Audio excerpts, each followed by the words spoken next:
अस्सलाम वालेकुम dear students. Hasan Mahmud उम्मीद करता है कि आप लोग खैरियत से होंगे और आप लोगों के लिए दुआ गो हूँ कि अल्लाह पाक आपकी ज़ात पर दोनों जहानों में अपनी रहमत नाजिल फरमाए, आमीन। आज हम इस दूसरे लेक्चर में स्पॉइल्ड यूनिट्स की अकाउंटिंग ट्रीटमेंट के हवाले से बात करेंगे। इसे अच्छी तरह समझ लें ताकि आप इस टॉपिक के हवाले से किसी भी राइटर की किताब में दिए गए सवाल को बआसानी हल कर सकें। टॉपिक को शुरू करने से पहले चंद तस्वीर मुलाहिजा फरमाएं। इनको देखकर यकीनन आपका दिल ख़राब हो रहा होगा, लेकिन टॉपिक को समझने के लिए ये तस्वीर शामिल की गई हैं। आप इन तमाम ख़राब इकसाम की खाने की चीज़ों को दानिस्ता तौर पर बिल्कुल इस्तेमाल नहीं करेंगे और इन्हें डस्टबिन में फेंक देंगे। बिल्कुल इसी तरह स्पॉइल्ड यूनिट्स का कंसेप्ट है। स्पॉइल्ड यूनिट्स में फॉल्ट इतना ज़्यादा होता है कि इन्हें ठीक करने का सोचा भी नहीं जाता, क्योंकि जितना वक्त और दीगर ज़राए जैसे कि मटेरियल, लेबर और फैक्ट्री ओवरहेड इनको ठीक करने पर लगाया जाएगा, इतने वक्त में ज़्यादा परफेक्ट यूनिट्स बनाए जा सकते हैं। इसलिए मैनेजमेंट ये फैसला करती है कि इन्हें इनकी कॉस्ट के बराबर या इससे भी कम रकम के बदले स्क्रैप डीलर को सेल आउट कर दिया जाए, ताकि नुकसान की रकम में कुछ कमी वाक़ हो सके। इस बात को समझने के लिए यहाँ पर चंद तस्वीरें आपको दिखाई जा रही हैं। ये क्रॉकरी की फैक्ट्री में बनाए गए ख़राब यूनिट्स हैं। इन पर दोबारा प्रोसेसिंग नहीं की जाती, इन्हें एज सेकंड सेल आउट कर दिया। सेकंड का मतलब लोअर प्राइस पे सेल आउट करना। इसके बाद हम इनिशियल प्रोडक्शन कॉस्ट और स्पॉइल्ड यूनिट कॉस्ट के फ्लो को देखेंगे। सबसे पहले इनिशियल कॉस्ट रिकॉर्ड की जाएगी, उसके बाद स्पॉइल्ड गुड्स की कॉस्ट रिकॉर्ड की जाएगी और उसके बाद वर्क इन प्रोसेस के अकाउंट को क्लोज करके फिनिश गुड्स को ये कॉस्ट चार्ज की जाएगी और उसके बाद फिनिश गुड्स के अकाउंट को भी क्लोज कर दिया जाएगा और ये cost of goods sold statement को चार्ज कर दी जाएगी। Cost of goods sold statement cost accounting का फाइनल प्रोडक्ट होता है, जिसमें यूनिट्स की मटेरियल, लेबर और फैक्ट्री ओवरहेड के हिसाब से अलग अलग कॉस्ट कैलकुलेट की जाती है।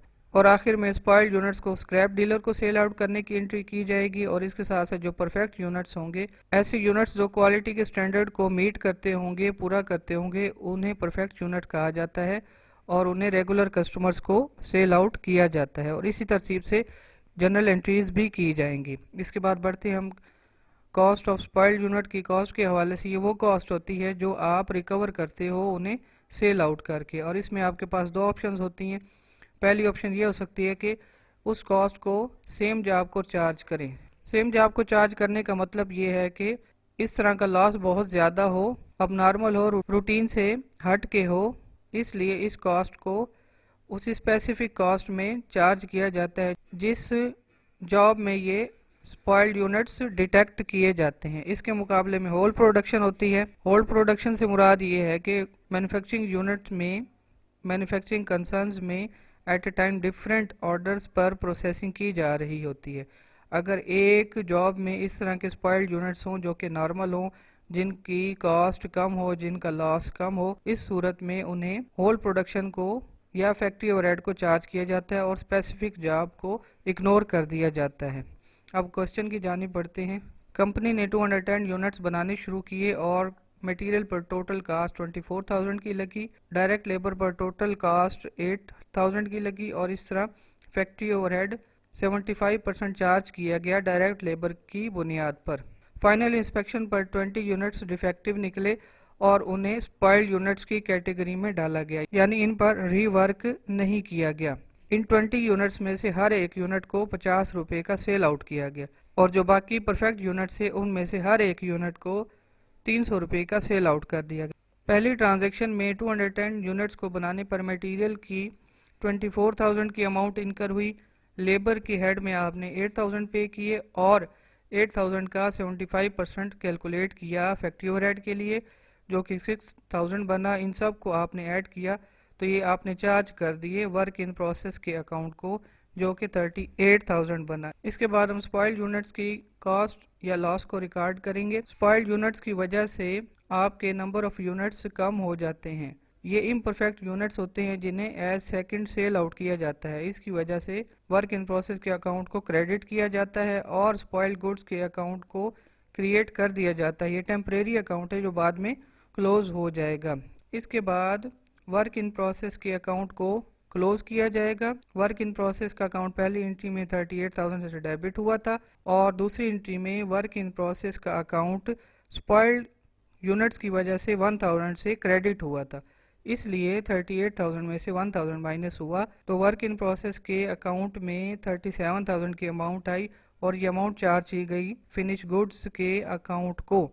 अब फिनिश गुड्स के अकाउंट को क्लोज करने के लिए हम ये amount cost of goods sold statement में चार्ज कर देंगे और उसके बाद पर यूनिट कास्ट कैलकुलेट करेंगे हम। पर यूनिट कास्ट का फार्मूला आपके सामने है। कॉस्ट ऑफ गुड्स सोल्ड के अमाउंट 37,000 है। 210 यूनिट्स बनाना शुरू किए थे जिसमें से 20 स्पॉइल्ड हो गए, वेस्ट हो गए, इसलिए इन यूनिट्स को माइनस किया गया तो रिमेनिंग यूनिट्स आपके बने 190 यूनिट्स। इन्हें 37,000 पे डिवाइड किया गया तो पर यूनिट कास्ट आपकी 195 रुपीज़ बनी। अब इसके बाद हम स्पॉइल्ड यूनिट्स को सेल आउट करने की एंट्री करेंगे। कैश आपके पास आ रहा है इसलिए डेबिट हो गया और कैश आपके पास आ रहा है स्पॉइल्ड गुड्स के अकाउंट की वजह से, इस वजह से ये अकाउंट क्रेडिट हो गया यहाँ पे। अब देखिए यहाँ पर स्पॉइल्ड गुड्स का अकाउंट पहले 1000 से डेबिट हुआ और इस एंट्री में स्पॉइल्ड गुड्स का अकाउंट सेम अमाउंट से क्रेडिट हो गया, इस तरह ये अकाउंट यहाँ पर क्लोज हो गया। इसके बाद हम रेगुलर सेल्स की एंट्री करेंगे जो कि हम एज्यूम कर रहे हैं कि सारी की सारी कैश बेसिस पर हैं। कैश आपका इंक्रीज हुआ इसलिए डेबिट हो गया और सेल्स आपकी क्रेडिट हुई। Perfect goods sold for cash, ये आपका पहला पार्ट था जिसमें आप स्पॉइल्ड गुड्स की कॉस्ट को अब नॉर्मल ट्रीट करते हैं और सेम जॉब को चार्ज करते हैं। इसके बाद दूसरे हिस्से की जानिब बढ़ते हैं जिसमें इसे नॉर्मल लॉस ट्रीट किया जाएगा और होल प्रोडक्शन को चार्ज किया जाएगा। होल प्रोडक्शन हो या सेम जॉब, पहली एंट्री दोनों सूरतों में सेम रहती है, इसमें कोई तब्दीली नहीं आती। तब्दीली सिर्फ दूसरी एंट्री में आती है। वो यहाँ पर देखिएगा आप, स्पॉइल्ड गुड्स का अकाउंट डेबिट हुआ 20 यूनिट से और एक यूनिट 50 रुपीज़ का सेल आउट हुआ तो टोटल अमाउंट 1000 की बनी। लेकिन बाज़ औक़ात ये अमाउंट एज ए होल दी जाती है, 2000, 3000, 4000 जितनी भी होगी एज ए होल अमाउंट आपको प्रोवाइड कर दी जाती है, जैसा कि इस सवाल में मटेरियल की टोटल कास्ट आपको प्रोवाइड की गई है। इसके बाद हम वर्क इन प्रोसेस के हवाले से कैलकुलेशन से सीखते हैं। ये अच्छी तरह समझ लीजिएगा। मटेरियल की टोटल कास्ट इनकर हुई थी 24,000, यूनिट्स बनाए थे आपने 210। यहाँ से इन यूनिट्स की मटेरियल की कॉस्ट आएगी एक यूनिट के हिसाब से, इसे 20 से मल्टीप्लाई करेंगे तो मटेरियल के हिसाब से स्पॉइल्ड गुड्स की कॉस्ट बन जाएगी 2286। इसी तरह पेरोल की अमाउंट जो कि 8000 पे हुई और आपने 210 यूनिट्स बनाए थे इनिशियली, 20 यूनिट्स स्पॉइल्ड हुए, इस तरह इनको नेट किया तो 762 अमाउंट आई। 762 का 75% कैलकुलेट करेंगे तो 571 रुपीज़ बनेगा। इन सब को आपस में प्लस करेंगे तो वर्क इन प्रोसेस के अकाउंट में जो अमाउंट ट्रांसफ़र होगी वो 3619 होगी। 3619 में से 1000 आपने स्पॉइल्ड गुड्स को चार्ज कर दिया। अब जो रिमेनिंग अमाउंट होगी वो आप फैक्ट्री ओवरहेड के अकाउंट को चार्ज कर देंगे, यानी यहाँ पर इन दोनों अकाउंट्स का डिफरेंस लिखा जाएगा। और ये ट्रीटमेंट हमेशा इसी तरह की जाएगी जब आप स्पॉइल्ड गुड्स की कॉस्ट को नॉर्मल लॉस कंसीडर करेंगे और होल प्रोडक्शन को चार्ज करेंगे। इसके बाद वर्क इन प्रोसेस के अकाउंट को क्लोज करने की एंट्री की जाएगी। पहली एंट्री में 38,000 से वर्क इन प्रोसेस का अकाउंट डेबिट हुआ था, दूसरी एंट्री में 3619 से ये क्रेडिट हुआ, इसलिए वर्क इन प्रोसेस के अकाउंट में रिमेनिंग अमाउंट 34,381 आई और यही कॉस्ट फिनिश गुड्स को ट्रांसफ़र कर दी गई। और फिनिश गुड्स की अब यही cost of goods sold statement को चार्ज कर दी जाएगी ताकि आपका फिनिश गुड्स का अकाउंट क्लोज हो सके। उसके बाद हम स्पॉइल्ड गुड्स को सेल आउट करने की एंट्री करेंगे। ये एंट्री सेम रहेगी जैसा कि सेम जॉब में थी, इसलिए यहाँ पर देखिए ये अकाउंट क्लोज हो गया क्योंकि दूसरी एंट्री में ये अकाउंट डेबिट हुआ था 1000 से और सेकंड लास्ट एंट्री में ये अकाउंट क्रेडिट हुआ सेम अमाउंट से 1000 से, इसलिए यहाँ पर ये अकाउंट क्लोज हो गया। उसके बाद हम रेगुलर सेल्स की एंट्री करेंगे और पर यूनिट कास्ट उसी तरह कैलकुलेट करेंगे, लेकिन पर यूनिट कास्ट में यहाँ पर थोड़ा डिफरेंस आएगा, ये अमाउंट कम आएगी क्योंकि cost of goods sold statement में जो आप अमाउंट चार्ज कर रहे हैं, ट्रांसफ़र कर रहे हैं, वो 34,381 है, इसलिए पर यूनिट कास्ट 181 आएगी।